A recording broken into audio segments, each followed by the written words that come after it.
pessoal, muito boa tarde. Eu sou o Tadeu Porto, diretor de comunicação do Sindipetro MF, e nós estamos aqui com essa campanha maravilhosa, que é a campanha Petroleiro para Sempre.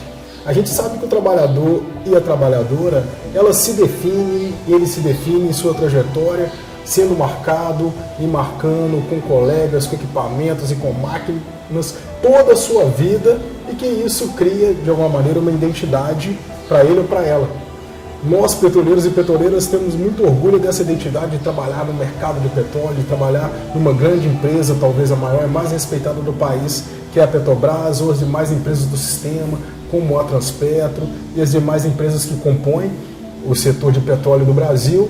E agora nós estamos com essa campanha para poder conversar com companheiros e companheiras e contar essas histórias e poder gerar essa memória para que a gente possa sempre aprender e aprender com a vida dos companheiros e das companheiras. Hoje eu estou com o companheiro Josimar Souza, aqui em Macaé, no condomínio Village do Horto, e nós vamos conversar com ele, vamos tentar entender essa história maravilhosa dele, para a gente poder contar essa história cada vez mais para os nossos petroleiros e petroleiras e aprender junto com essa identidade maravilhosa, né, Josimar? Perfeito. Muito boa tarde, estou aqui com algumas coisinhas para a gente contar essas histórias, e eu vou começar, Josimar, com o básico, né? Como é Josimar? Quem é Josimar? Como que foi a sua infância? Como que você se entendeu nessa terra? Conte um pouquinho para a gente. Perfeitamente. Perfeitamente. Primeiramente, eu quero aqui elogiar a iniciativa, tá, da assessoria de comunicação do nosso Sindipetro MF, né, em guardar essa memória, né, da classe petroleira, da classe trabalhadora e petroleira, né? E eu quero também cumprimentar aqui essa maravilhosa equipe e vamos lá. Sim. É isso. Tá. Olha, a minha história, eu vejo aqui uma história de superação de vida mesmo. Tá? Eu nasci no meio do mato. Meio do mato. Meio do mato. O lugarzinho da casa onde eu nasci existe hoje. É uma cerca aquela cerca viva só, e no meio do mato mesmo, no meio onde já foi fazenda, criaram bois, essa coisa, isolado mesmo. Mais tarde a gente foi para um outro lugar, onde os vizinhos, o mais próximo estava em torno de 500 metros, era bem mais próximo do que onde eu nasci. Nossa! Não tinha estrada, era trilho de bois, de carroça de boi, carro, para chegar até lá tinha que colocar corrente nos pneus, porque a areia, né, era praticamente dentro da restinga de Jurubatiba, é uma parte interessante da restinga. Sim. E então foi onde eu cresci, nasci lá na Ilha dos Pássaros, que é esse local bem isolado mesmo, e depois fui para as margens da Lagoa Feia, do lado de Quissamã. E não tinha mesmo. A estrada, a gente, para ir até Quissamã, que era o centro urbano maior, era uma vila que pertencia a Macaé, era um distrito do município de Macaé, a gente ia muitas vezes a pé, cerca de 2 horas andando a pé, dentro da restinga. Gente! Tá? Ou às vezes tinha uma bicicleta que você empurrava mais do que andava montado na bicicleta, para comprar alguma coisa que não tinha cá onde a gente morava. Né? A gente vivia muito da caça, da pesca, né, que era a nossa alimentação, vivia muito dessas coisas que está aí. Da agricultura familiar? Chegava a plantar alguma coisinha? Plantava sim. E eu tenho interessante, tá, para contar, que eu acho que apesar da sociedade estar em constante evolução, sim, mas existem valores que vão ficando perdidos lá para trás, que não deveria. Né? Tem muita coisa que deveria sim, mas tem valores que não deveria. Né?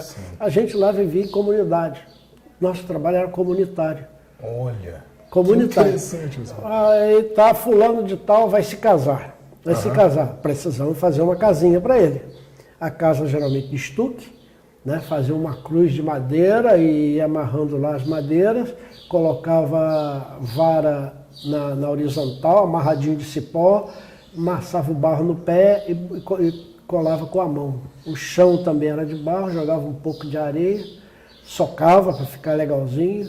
Era assim, mas era a comunidade que ia ajudar. A comunidade inteira ia lá construir a casa? Inteira. As mulheres iam cozinhar um mocotó para a galera comer, não faltava garrafinha de cachaça para quem gostava. Sim. Né? E era o sábado e o domingo, sábado à tarde e o domingo o dia todo. Aquilo era uma festa e um prazer enorme. Assim como você falou da agricultura familiar. Vamos fazer uma rocinha para eles, dizer que era uma roça, era uma lavoura, né? Uma lavoura. Aí um local que tinha pouca terra fértil lá, mas o local que tinha lá, vamos fazer aqui. Aí tinha que derrubar a árvore, aquele negócio todo. E a gente fazia isso sem culpa, né? Não tinha essa consciência ainda de preservação, tendo em vista a extinção de muita coisa, né? A gente tinha essa compreensão da preservação, eu vou contar na frente mais isso. Então é isso, a gente derrubava as árvores, preparava a rocinha. E na época da colheita, que coisa bonita, era a mesma coisa. Que coisa. Juntava todo mundo. Aí todo mundo lá, a melhor parte da colheita, separou um pouco para cada um, né? O meu avô, o pai do meu pai, o velho Manueleno, um negão grandão, pescocinho curtinho, careca, era pescador. Né? Ele tinha algumas canoas, aquelas canoas tipo de índio, de um pau só. Né? Você vai fazendo assim. É assim. E tinha a vela também que botava quando o vento ajudava. O velho Manueleno, quando vinha de lá, que botava um paninho de uma cor lá na ponta do mastro da canoa, da canoinha, todo mundo já sabia, as mulheres já afiavam a faca e ia para lá, todo mundo, para salgar o peixe, porque não tinha gelo, não tinha eletrificação, não tinha nada, salgar o peixe. Né? E todo mundo fazia aquilo, mas os melhores peixes era separado para o pessoal que estava ali trabalhando e para a vizinhança. Então, esses são valores que já se perderam, tá? Que eu digo você que fico com pena, né? De ver esses valores. Olha, eu vou te falar que eu concordo com você. Quando você vai falando, por exemplo, parece que a gente respeitava mais o tempo da natureza. Perfeito. Igual essa questão do capitalismo, hoje você não tem a questão sazonal das coisas. Porque a fruta está ali cheia de agrotóxico, o legume está cheio de agrotóxico, você está com ele o tempo todo. Você não respeita tanto esse tempo da natureza. E eu acho que esse respeito, realmente, a gente está precisando pensar um pouco mais. Né? Voltar. Então, como eu estava te dizendo, né, não existia essa preocupação em chegar e derrubar uma área para fazer uma lavoura. Tirava a lenha, essa lenha, tinha alguns tratores que buscavam essa lenha, essa madeira para levar para a isolaria em Campos. Só trator, caminhão não entrava. E fazia. Mas, por outro lado, tinha uma preocupação na preservação de espécies. A gente vivia de caça e de pesca. Nós dizíamos, papai, eu vou pegar um tatu para a gente, vou buscar um tatu para a gente comer. Sim. Aí meu pai dizia, traga um, não precisamos mais do que isso. Ou dizia, não, tatu você não vai, agora as bichinhas estão prenha, está grávida, né? Estava na época da reprodução, aumentando. Aí então a gente não podia fazer esse tipo de caça. Olha, qual era a sua caça preferida? Sua caça preferida era qual? Não, eu gostava muito da caça, era de codorna. Codorna, era de aves, eu gostava muito. Tá? Eu também, o tatu, tinha um lagarto que a gente caçava, caçava muito preá. Mas eu gostava muito da caça de aves, principalmente a codorna. Codorna, a gente treinava os cachorros, tipo cachorro perdigueiro, codorna no campo. Ele sentia o cheiro da codorna. Quando a codorna estava assim, dele uns 2 metros, ele parava. Ficava assim, ó, não tirava o olho. Aí você com as espingardinhas que a gente tinha, né? Espingardinha. Calibre 24, o papai tinha, era 24 o calibre. Você dava um toquinho no cachorro, ele partia, a codorna levantava. Aí com o chubinho bem fino, você mandava, mexia de si, aí a gente buscava. Né? Tinha a caça também de aves, né? Com o frango d'água, o franganito, a saracura do brejo, essas coisas todas. Algumas marrecas, que é de água, e a gente andava no meio do juncal, dos pântanos. Que coisa interessante, Josimar. E Tem outras caças. Quer ver? Outra coisa legal, tenho alguns colegas que serviram exército comigo, que eu levei lá logo no início. Tá? E não tinha mudado muita coisa, isso já em 1978, quando eu vim servir. Não tinha mudado muita coisa. No meio da ditadura militar. Meio da ditadura, quando eu vim servir exército. Sim. Então eu levei os colegas lá em casa, alguns colegas parceiros, bom, tá? E pude levar ele nos pântanos para caçar, para a gente pegar jacaré. Você tinha que ir lá para ver, botar o anzol ao engajo, aquele negócio todo, e tinha que andar com as varas de bambu comprida para você não furar, né? Não furar no golfo e descer, e se rastejar praticamente. É difícil, mas é um negócio prazeroso para a gente, que a gente é da área. Que legal, mas peraí, você falou do exército voltar, então você ficou até que idade ali no... Eu vou chegar no exército, eu posso seguir a minha, claro, a minha linha. Você Muito é bem. o nosso grande astro aqui hoje. Muito bem, esse era o estilo de vida que a gente levava lá na roça, tá? No local isolado, sem eletricidade, sem água encanada, era de poço água da Lagoa Feia, da própria Lagoa Feia, né? E então eu só pude estudar até a quarta série. Até a quarta série. Por incrível que pareça, a mãe do meu pai, a formação dela era professora. Ela se casou com meu avô, o pai do meu pai, pois é que ela era de Conceição de Macabu, e ela ficou viúva, com 2 filhos. Né? E a família dela parece, que eu não conheci ninguém da família da minha avó, parece que eram pessoas que tinham uma condição financeira melhor. Mas ela era viúva. A mulher que já tinha sido casada. Tá? E ela ficou, coitada. Aí meu avô, analfabeto de pai e mãe, pescador, se engraçou com ela, e ela veio viver com meu avô e foi para lá, para esse onde meu avô, a origem do meu avô, era lá nesse local isolado, e minha avó ficou lá. E minha avó, então, ela dava aula para a prefeitura de Macaé, né? Governo Alcide Ramos, essa coisa toda. E então eu estudava. A minha avó depois foi ficando velhinha, se aposentou, e eu sei dizer que eu fiz até a quarta série do ensino básico, né? Do ensino. E não pude estudar mais. E eu desesperado, eu digo, pô, se eu não estudar, eu vou ficar aqui na roça a vida toda, né? Eu quero mais, eu quero aprender mais, eu quero evoluir, não quero ficar nisso. E o que eu fazia? Rádio de pilha, tinha um programa aí que era dos militares, né, o Mobral, o Movimento Brasileiro de Alfabetização, e dava aula pelo rádio. Tinha várias, mas tinha esse do rádio. E eu ficava lá. Meu caderno era papel de embrulho, que tinha vendinha, a gente comprava lá o quilo de feijão, era aquela balança de prato, pezinho de um lado, o cara ia colocando feijão até equilibrar, aí fazia, rapaz, um negócio bonitinho, assim, uma torcidazinha assim, ficava um pacotinho bacana. Aí era aquilo que você comprava, era o sal, tudo assim. E aquelas folhas de papel, eu guardava, mamãe já sabia, eu guardava. Tinha uma porção assim. Então, com lamparina acesa, lá no meu quarto, lamparina acesa e ouvindo no Mobral. E eu escrevendo. Só que eu não me inscrevi, tinha que mandar carta, não tinha e-mail, não tinha nada, tinha que mandar carta. E como se correr não chega lá, né? Sim. Você tinha que ir até Quissamã, e de Quissamã botava no correio. Olha, era pelo menos 3 meses para chegar lá, e mais outros tantos para voltar a resposta. Então, eu fiquei estudando ali, estudava, eu quebrava a cabeça, não entendia, não compreendia direito, voltava, tá, e ficava, né? No quarto era meu irmão e meu irmão até, eu quero dormir você com essa lamparina acesa aí, enchendo o nariz da gente de borrão, que dá borrão mesmo, a lamparina, no nariz. Não sabia disso? Dá sim, fica legal. Você pega o papel lá para dar limpeza lá, você vai ver que está tudo preto. Olha só. A fuligem, a querosene, né? Num pavio.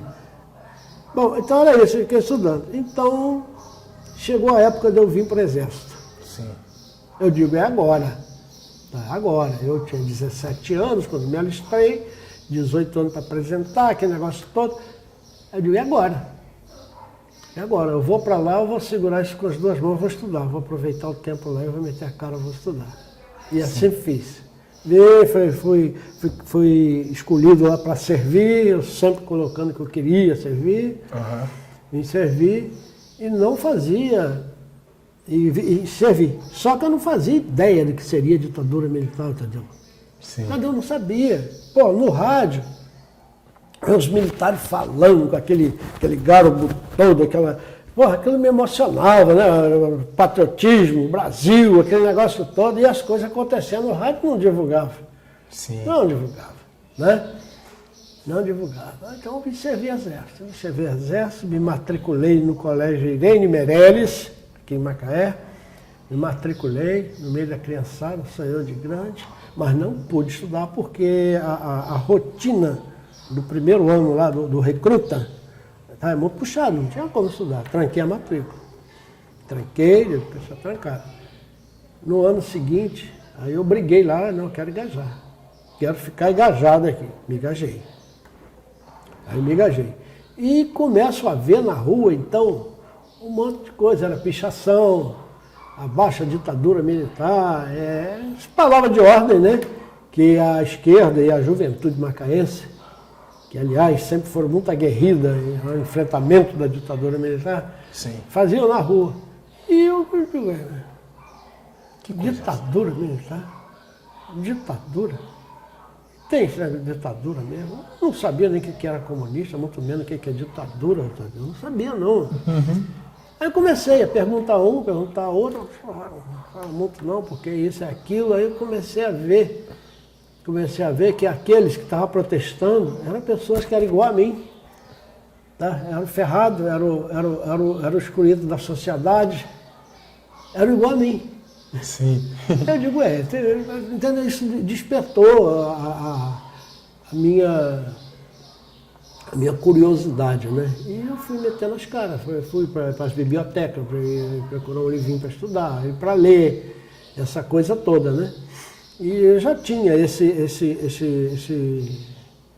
saindo já de protestar lá da roça, lá do meio do mato. Tá? Meu pai às vezes empreitava lá com o cara lá para fazer os serviços lá nas fazendas que tinha lá no meio do mato lá. Tá? A gente andava pra caramba até chegar lá. Aí papai recebia uma grana boa, dava uma merrequinha para aqueles homens. Rapaz, aquilo me dava uma revolta. É sério mesmo. Pô, quantas vezes pegava a ferramenta de trabalho, rapaz, não dá para mim não. Papai também nunca impôs assim, essa coisa toda. Sim. Né? Então eu já tinha essa índole de protestar, de ver essa desigualdade do meu jeito, pela época. Né? Então essa coisa toda foi... Logo eu fui promovido a cabo. Logo na frente, a cabo. Duas lagartixinhas aqui no braço, dinheirinho melhor. A cabo. E eu de serviço, cabo de dia que toma conta da área onde fica banheiro, fica o alojamento dos soldados, organiza o pessoal para o rancho, para o almoço e jantar.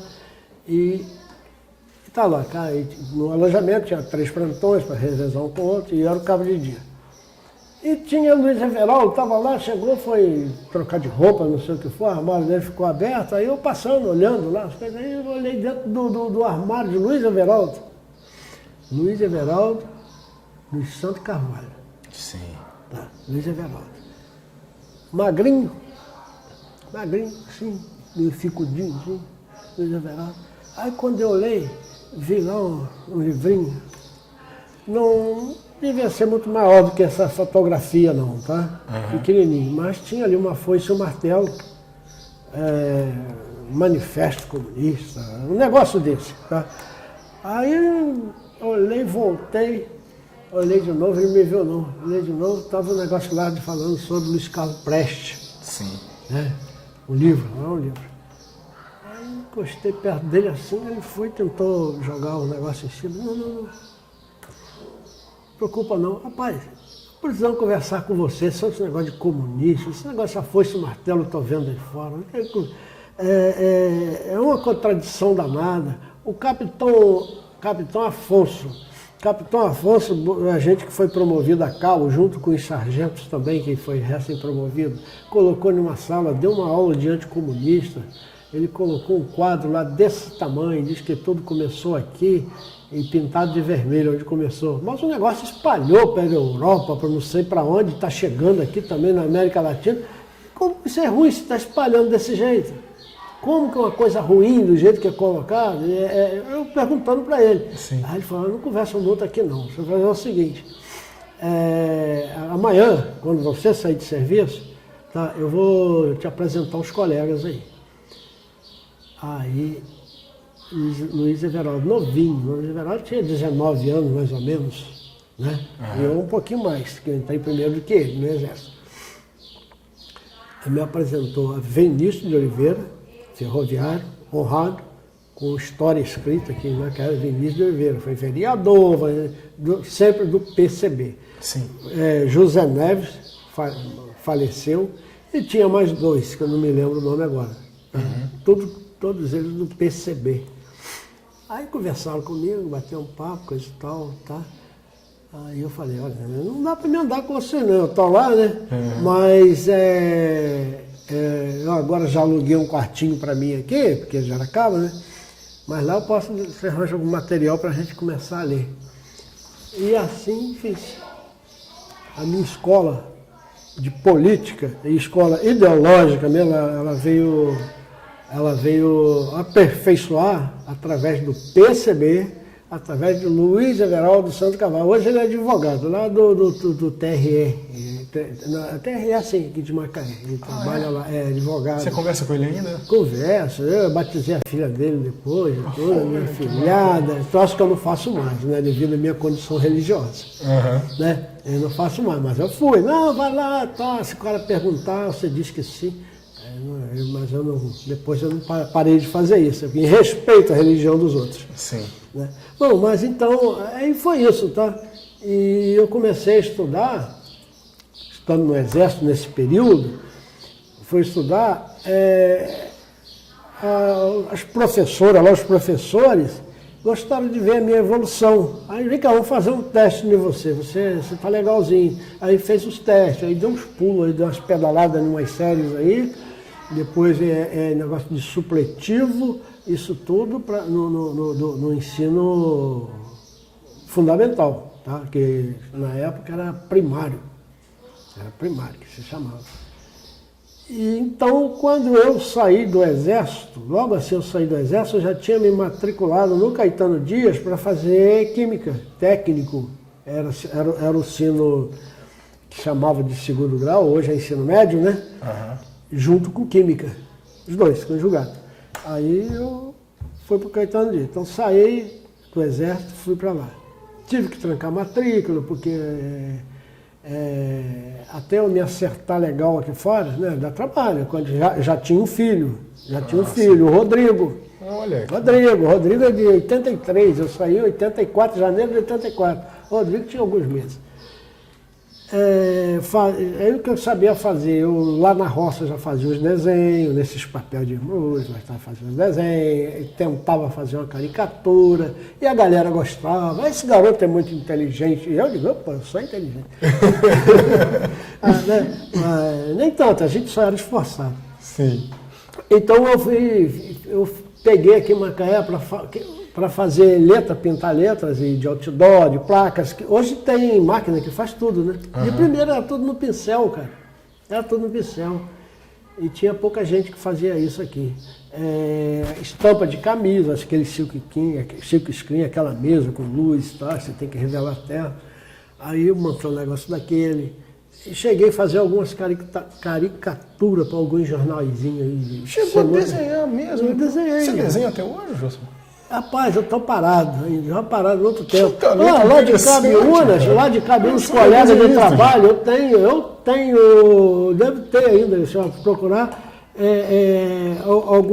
alguma charjazinha aí de passagem dos colegas lá, né? Olha, que bacana. De uma porção de gente, todo mundo vinha me contar a história da vida de fulano. Fulano ficou bêbado, a mulher deu um cacete. Aí eu ficava sabendo.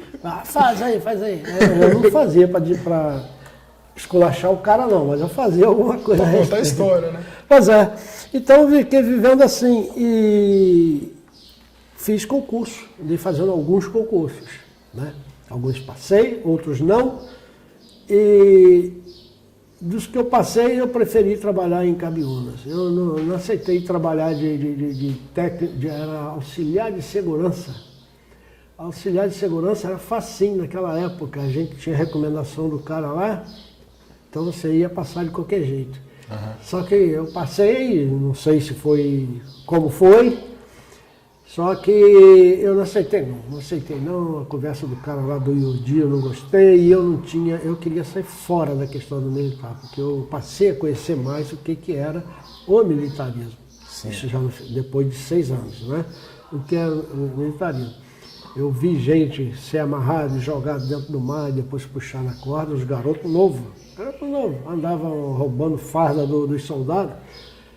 Aí pegaram os caras e eu vi fazendo isso. Aí o negócio que dá revolta na gente. Sim. Tinha o pessoal sem terra na área do aterrado do Imburo e o exército foi para lá para expulsar a turma. E eu fazia parte de um pelotão de operações especiais, que é para isso, de estudo, esse negócio todo, treinar a gente para aquilo. Aí, rapaz, por acaso a gente não ficava sabendo, mas como eu trabalhava na sala de meios de instrução, ali você ficava sabendo tudo. Meios de instrução, você fornece os meios para o cara da instrução. Aí fiquei sabendo. Aí eu vi que aqueles que estavam lá eram igualzinho a mim, cara. Ou até pior do que eu ainda. Né? Sim. Os caras estavam procurando um pedaço de chão para eles. De um jeito ou de outro tinha lá, no meu pai, onde a gente morava. E esse não tinha. Né? Rapaz, e agora? O que eu faço? Aí, meu amiguinho, eu tive que engolir pedaço de alho lá para ver se dava febre, comentar, passei no olho para ficar vermelho, baixei a enfermaria na tardinha do dia anterior. Aí o pessoal foram para lá. Não se sabe muito o que fizeram, mas sabe que deu tiro, furou canoa do pessoal, que vão na beira do Rio Macaé, né? Mas essas coisas vai deixando a gente, entendeu? Eu não tenho dom para ser militar. Agradeço demais ao Exército Brasileiro por ter me tirado do mato, lá da roça. Sim. Eu não conto a história da minha vida sem falar do Exército Brasileiro. Né? Então eu preferi nada de militar, nada, não quero nada de militar. Polícia Rodoviária Federal, Polícia Federal, Polícia Civil, Polícia Militar, bombeiro, mandava carta, né, recomendação, não ser recomendado, nunca fiz uma prova para isso, nunca tive vontade. E nem de trabalhar de auxiliar de segurança interna na época. E auxiliar eu podia, porque eu não tinha curso técnico ainda, mas eu podia fazer. Bom, eu fui trabalhar em Cabiúnas, em turno. Fui para carregar as carretas lá, né? Você conhece o terminal de Cabiúnas? Conheço. E tem aquelas esferas. Sim. No começo eram 3 esferas, né? Ela armazenava líquido de gás natural. Líquido de gás natural. Essas fotos, se quiser mostrar uma. Essa da Barra do Furado? Que tem essa daí tá boa, para mostrar. Olha aí, pessoal. Aqui tem uma data, ó. Julho de 95.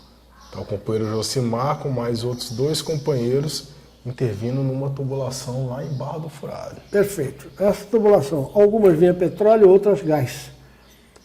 Então era colocado umas esferas na tubulação de gás para remover o condensado, o gás que se condensava dentro, as partículas mais pesadas do gás, elas se condensavam. Então é o líquido de gás natural. Sim.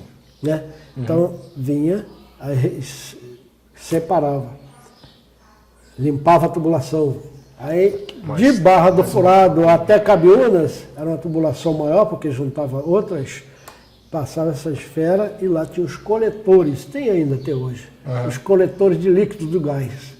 Então, era armazenado nessas esferas, esse líquido de gás.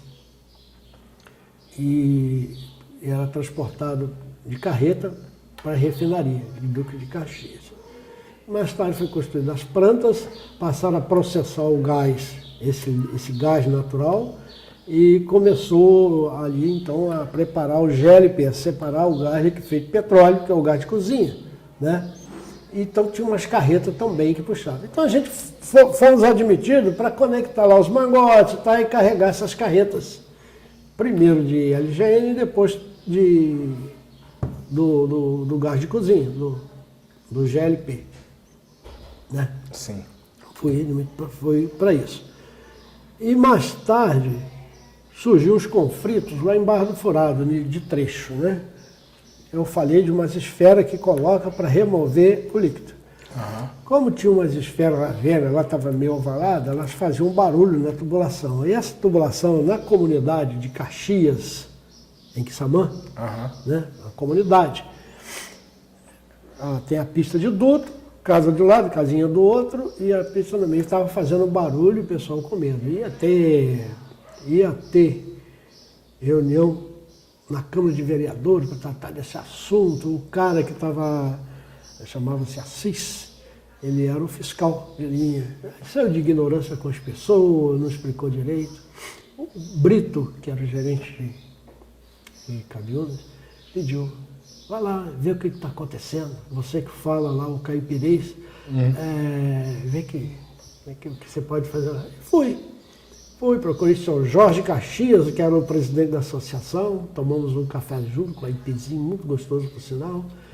Então, ele bravo com a situação, porque a Petrobras não dá assistência, porque então, é um risco, nós estamos aqui, tá? Aí eu só tenho que dizer o que está acontecendo. Aí ele falou. Aí eu disse para o senhor Jorge, quando o senhor vê esse barulho acontecendo, eu quero que o senhor pense o seguinte: Josimar está cuidando para que nada de ruim aconteça. Tá? É uma ferramenta que a gente coloca dentro dessa tubulação, ela passa limpando tudo para que essa tubulação não venha furar, não venha dar corrosão interna. Tá acontecendo isso. Tá? Essa ferramenta talvez não esteja muito boa, mas a gente vai trocar para não fazer barulho mais. Aí expliquei para ele, né, e resolveu o problema e tudo mais. Então me deixaram lá. Conveniência da empresa, me deixaram lá. Foi permitido a gente dar carona de Quissamã até Barra do Furado, porque o transporte é precário lá para aqueles cantos, essa coisa toda. E então foi ficando, fiz amizade com todo mundo. A gente foi um monte de colaborador naquela região, e então eu fiquei lá em Barra do Furado. Né? Depois que passou para Malha, estação de Barra do Furado hoje pertence à Malha, né? Hoje tem como sede, acho que é no estado do Espírito Santo. Sim. Não é lá? Pois Acredito que sim. Então eu voltei para Cabiúna por turno. Né? Mas nesse intervalo, eu entrar e ir para Barra do Furado e voltar para Cabiúnas, para o terminal de Cabiúnas, né? Tem a minha história de militante nisso aí, né? Sim. Quando eu entrei na empresa para trabalhar, a primeira coisa que fiz foi me sindicalizar. Primeira coisa foi me sindicalizar. Ali você já tinha contato, já entendia o que era sindicato? Tinha noção, os PCBistas lá me explicaram direitinho. Mas eu nunca tinha vivido a vida de militante sindical. O né? movimento ferroviário de Macaé foi bem forte. Né? Foi muito forte. Foi muito forte. Foi durante a ditadura militar aí, o pessoal foi treinado para muitos deles pegarem armas. Foram presos, muitos foram presos, né? Muitos foram presos e era galera linha de frente ferrenha, e era unidinho, né? Sim. E aí depois foi se dividindo, o movimento comunista, foi se dividindo. Aí veio o PCdoB, pretistas, né? Ficou vários grupos. Isso aí enfraqueceu bastante, e com o enfraquecimento da própria rede ferroviária federal, que a origem deles era Leopoldina, tá? Dos ferroviários, antiga Leopoldina. Aí depois passou para a rede ferroviária federal e eles lá. Aí o enfraquecimento acabou com eles.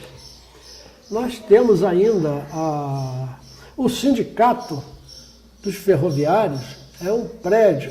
Você conhece a Associação dos Ferroviários Aposentados de Macaé? Uma salinha? Conheço. Não conhece. Mas não estive lá ainda. Não conhece. Mas ali perto do... É o Extra, acho que é. Aquele supermercado que você atravessa a linha, já vai para Miramar, né? Sim, sim. Pois é. Seguindo em frente não vai, que é contramão. Tá vendo?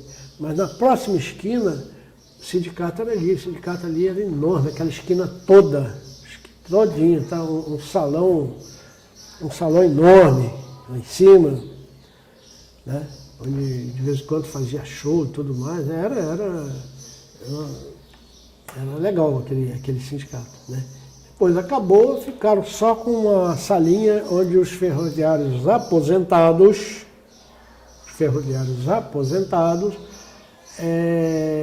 eles se encontram, se reúnem, emprestam para as pessoas fazer reunião. Inclusive, não sei se é ainda, mas quem estava como presidente era o pai do Alex, do sindicato.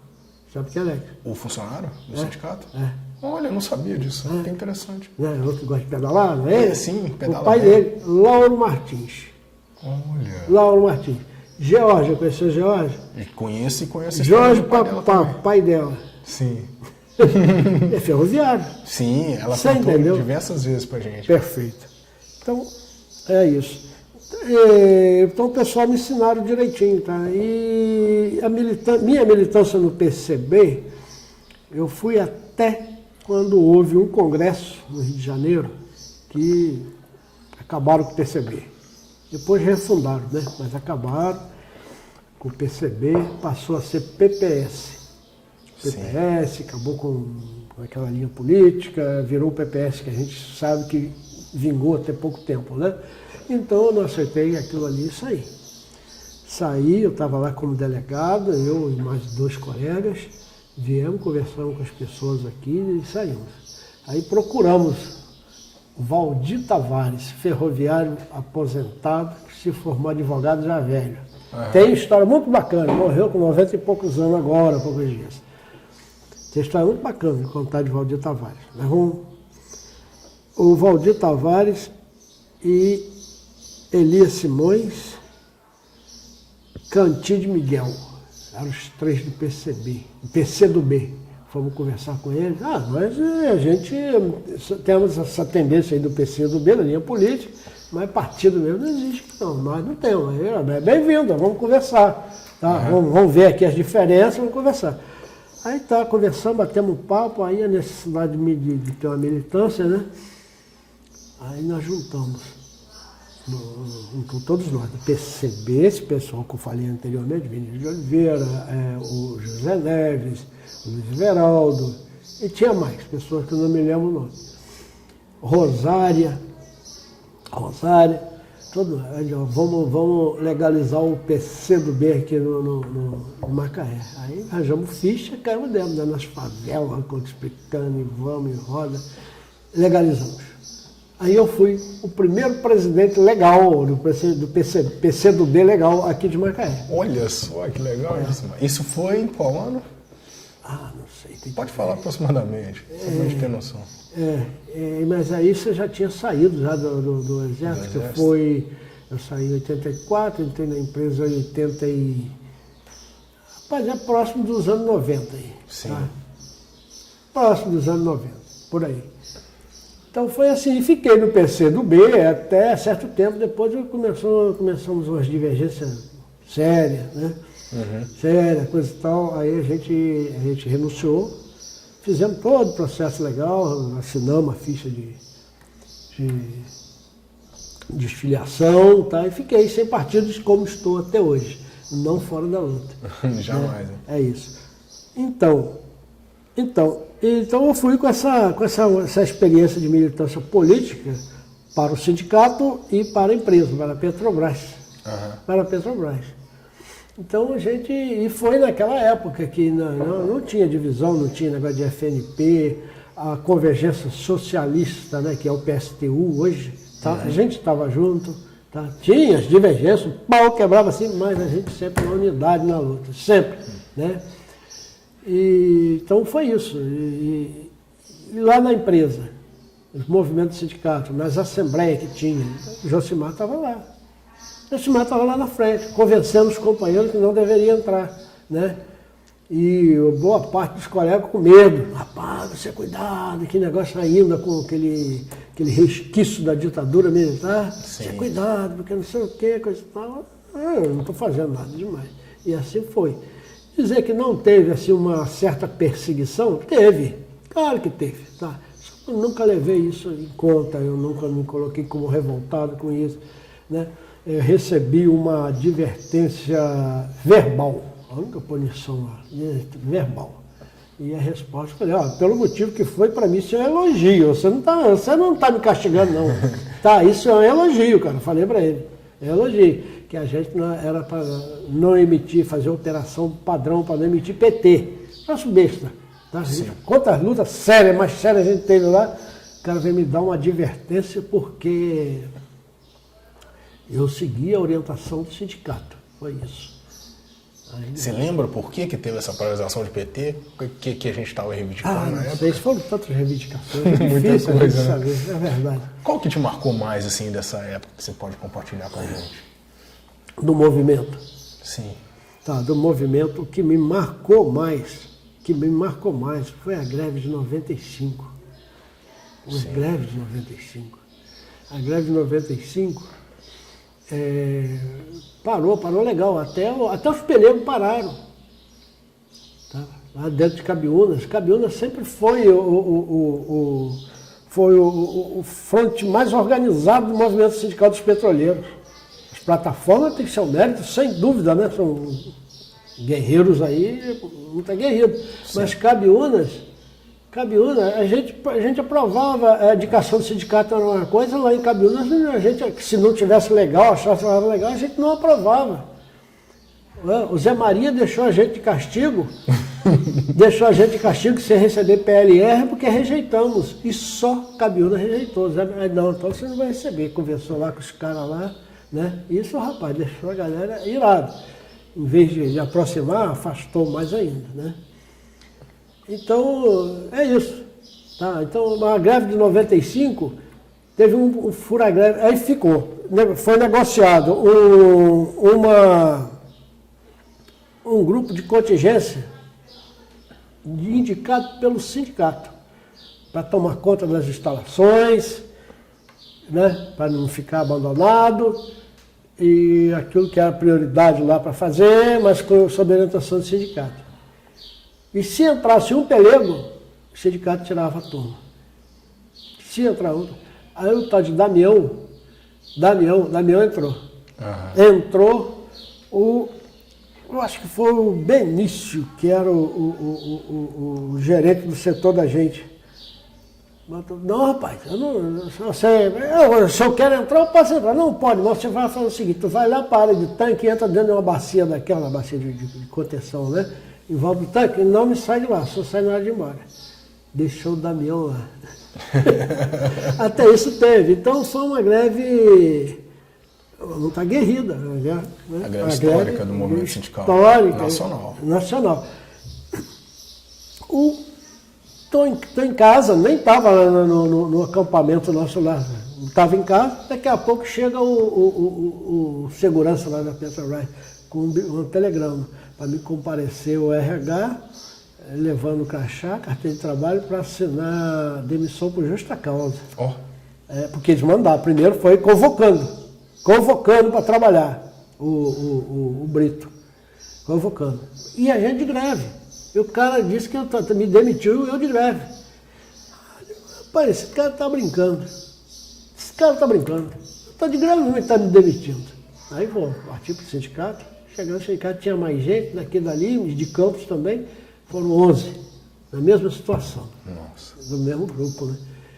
Aí, não vai não.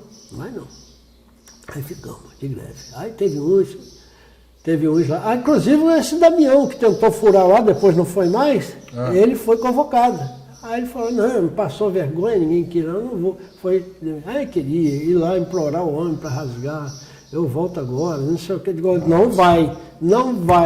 Falei para ele, não vai. Levei para minha casa, dei almoço para ele, toma banho, dorme um cadinho para você relaxar. Um pelego, rapaz, filho da puta, mas estava de greve naquele momento. Sim. Bom, É isso. Esse foi o momento que mais marcou. Então ficou o seguinte, final da greve, acabou a greve. 35 dias, eu acho, 33 dias, coisa assim. Acabou a greve. E uma boa parte, não todos, mas uma boa parte do pessoal de Cabiúna falou, enquanto tiver um demitido, nós não vamos voltar. Nós não vamos voltar. Ficou assim. Aí acertaram lá, a gente voltou. A gente voltou, não foi tanto por isso, foi porque a demissão foi ilegal durante o período de greve. Mais tarde, bem depois, lá em Barra do Furado, o gerente nosso, Brito, foi lá, teve lá, coisa e tal, a gente conversando, metendo papo, falei, rapaz, como é que tu fez aquilo, rapaz, você demitir a gente lá em plena greve? Eu, foi o jeito que eu tive para poder a demissão de você não valer nada. Foi ordem, rapaz, que veio lá de lá, da superintendência. Então tá bom, obrigado, agradeci a ele até. Então esse foi um momento assim, muito marcante para mim, né? Do movimento em si. Sim. Tem outras histórias para contar, mas é mais a nível assim, pessoal e... Pode contar, fica à vontade. Tá Nós bom. estamos aqui para escutar, não é, galera? Tá bom. A história dessa plaquinha que tá aqui. Essa aqui é uma. Muito bonita aqui, pessoal. Ó. A Gerência de Processamento de Gás Natural reconhece e cumprimenta durante a CIPAT Integrada 2006 o comprometimento com as questões de SMS, que é Saúde, Meio Ambiente e Segurança, do empregado Josimar dos Santos Souza, em suas atividades no terminal de Cabiúnas pelo Movilic. Movimentação de líquidos. Movilic e Movigás, que tinha, é isso mesmo. Porra, até eu não me lembro. Conta pra gente, Josimar, a história dessa plaquinha. Essa plaquinha, não que a plaquinha me enaltece, eu sinceramente não dou muito valor, deveria dar, né? Mas não vejo isso como pipa, que beleza. Não, eu não vejo isso. Eu acho legal, nem tanto mar, nem tanto céu, nem tanta terra, né? Eu estava namorando a minha esposa, que aliás é lá da região de Barra do Furado, a minha região, próxima ali onde eu nasci, na terra. Eu estava namorando com ela. Aí eu estava na casa dela e à noite ia para a casa do meu tio, onde eu dormia lá quando eu ia passear, e uma tempestade violenta. Violenta mesmo, vento muito forte, trovão, chuva, aquele negócio todo, passou tipo um furacãozinho por lá. E o vigilante, Gildardo Sobrinho, ligou para mim, com celular, aquele tijolão, grandão que tinha, né? Ligou, assim, olha, um monte de árvore caiu no meio das instalações, estamos sem luz. O CLP, o controlador lógico programado, é o que faz o controle, né? Do que chega, do que sai, aquela coisa toda. Caiu, está desligado. Né? Tá? Você viu que você estava por aí, você tem alguma coisa que eu possa fazer, o que você disse que eu tenho que fazer? Você esperei que eu vou chegar aí. E fui. Eu não estava trabalhando, mas fui à noite. Lá olhei primeiro as instalações, vi que tinha galho, mas não danificou nada. E fui resolvendo os problemas da queda de luz, religar a chave, essa coisa toda. E o CLP, resetei, liguei, conferi, aferi o que tinha que aferir e o bicho voltou a funcionar normal. Né? Então o pessoal do Rio ligou para esse tijolão de celular, pro vigilante que ficava lá. Ué, o que voltou? Eles estavam mobilizando o pessoal de Cabiúnas, que não tinha gente para vir, não podia, aquele negócio todo. E a segurança estava ali, porque acompanha, né, o que chega e o que sai. Se tiver algum vazamento, você está perdido. Aí o cara, não, foi Josimar estava por aqui, ele veio aqui e resolveu tudo. Josimar, Não, ele estava aqui, ele estava na casa da namorada, mas aí teve um problema, ele veio aqui ver se estava tudo bem e ele resolveu. E o cara foi, rapaz, lá no livro dele, a passagem de serviço, encheu minha bola lá, nem conhecia o cara nem ele. Né? Exemplo a ser seguido, aquele toque petroleiro que você sabe, né? Sim, sim. Mas olha, Josimar, é um reconhecimento muito bonito, porque é um reconhecimento um pouco assim, né, natural da pessoa, né? Nem falou com você, então foi para uma peça que é passar de serviço, que é oficial, bem bonito. E essa história foi lá pro superintendente nosso do Torguá. Não sei se era Torguá, tá? Nessa época. Talvez não. Tá? Foi parar o superintendente. E o superintendente gostou, coisa e tal, e mandou a ordem dele fazer isso aí. Então, nessa cipate que teve aí, eu tinha que ser condecorado com isso aí. Só que não disseram nada. O meu chefe não gostava de mim por causa de greve, que eu chamava de pelego mesmo, dizia que é pelego, tu é um rato que entra na empresa pela linha de esgoto, essa coisa toda, aquele discurso da gente, né? E então ficou. Só uns 3, 4 anos depois que mudou o chefe, e o cara falou, olha, mas tem um negócio seu aqui, rapaz. Você não pegou por quê? Eu digo, o que tem? Essa plaquinha aqui, tá? Você foi condecorado na CIPAT. Aí entregou a placa. Aí falou, não, vou fazer mais ainda, vou fazer um evento interno aqui. Ele foi, falou com o gerente de Cabiúna, fizeram um negócio, não, você vem aqui que a gente vai te entregar. Aí eu falei, esses caras querem me cooptar pro lado dele, eu não quero isso não. O Marcílio falou assim, não, rapaz, vem cá, Marcílio, vem cá. Olha, só se você deixar eu falar umas coisinhas lá.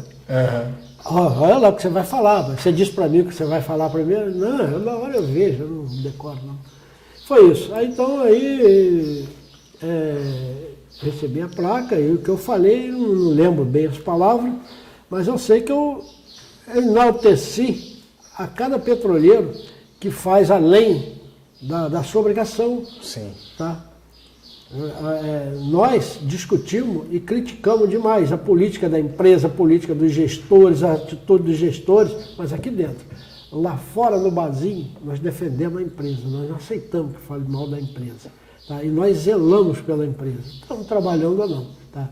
E isso tinha que ser reconhecido, sim. Tá? E o que eu fiz não tem nada demais. Eu acho que é obrigação de cada um da gente aqui, que todos fazem também. Se fosse outra pessoa, faria também. Foi mais ou menos isso que eu falei. Muito legal. Mas cara, então é isso. E eu, como eu tinha falado, que eu entrei na empresa como auxiliar de apoio operacional, mais tarde, então, fui reclassificado, né? Sim. Fui reclassificado, um lado puxando contra, outros a favor lá, mas o lado a favor venceu, e eu tive a honra de me aposentar, né? Como técnico de operações pleno, e mais ou menos isso é a minha história. Que legal, acho que a gente tem também, olha, um jaleco forte aqui, né? Laranjão da Transpetro, esse laranja que orgulha tanta gente, né? É verdade, é verdade. Com o nome do Josimar aqui, que bonito, né, gente? Que bom que ele igual. Eu escrevi isso aí. Muito legal. E aqui o mais antigo, né, do cinza, aquele cinza. Isso aqui é o tradicional sim. Só não é aquele losango circuncidado com um sextavado. Sim. Lembra daquele símbolo? Lembra, inclusive é o símbolo que a gente usa para o petroleiro para sempre. É um dos símbolos que a gente usa. Tá aqui a capa de chuva. Teve que trabalhar muito na chuva, né, Josimar? Claro. Né? A gente que tem operações, homem diário é isso. Igual a gente tem que ralar muita coisa. Então, Josimar, olha, eu tenho certeza que a gente só deu um overview, né? Uma arranhada na sua história, não tem dúvida nenhuma, que tem muito mais coisa para falar. Sem dúvida. Anos e anos de Petrobras, anos e anos de sindicato também, que você sempre foi muito próximo ao movimento, sempre esteve com a gente. No sindicato, quando a gente falou, poxa, vamos ali conversar com o Josimar, vamos entrevistar o Josimar. Engraçado, sabe por quê? Porque eu falei com o próprio Alex hoje, quando eu estive lá no sindicato, e ele falou assim, olha, o Josimar nunca falhou um movimento. Ele sempre esteve aqui. De vez em quando com as opiniões mais críticas da direção sindical, mas nunca falhou nada. Então eu tenho certeza que sua história é gigante, muito grande. Se quiser acrescentar mais alguma coisinha, fique à vontade. O geral é isso, tá? E as outras coisas que aconteceu em torno muito parecido com essas situações que eu coloquei, né? Mas quem te falou não falou mentira, é verdade, eu participei de todos todos os movimentos sindical, greve, todas as greves, né? E sempre linha de frente. Tem até a foto aqui de você voltando de um congresso, né? Aqui, pessoal. Participou muito de congresso. Vê se tem data aí nessa inscrição aí atrás. Eu não sei foto, gente, não. São códigos mesmo, não é data, querido. Tá. Mas tá aqui. Deveria ter uma datazinha aí. Bom, mas então eu participei realmente de todos. Como eu falei inicialmente, não sei se falei inicialmente, a minha militância sindical após transformar aqui em Sindipetro NF, tá? Eu comecei a minha militância no NF como oposição. Sim. Fazia parte da oposição. Oposição organizada, era uma oposição legal. Infelizmente, essa oposição, aos poucos, ela veio se perdendo, né?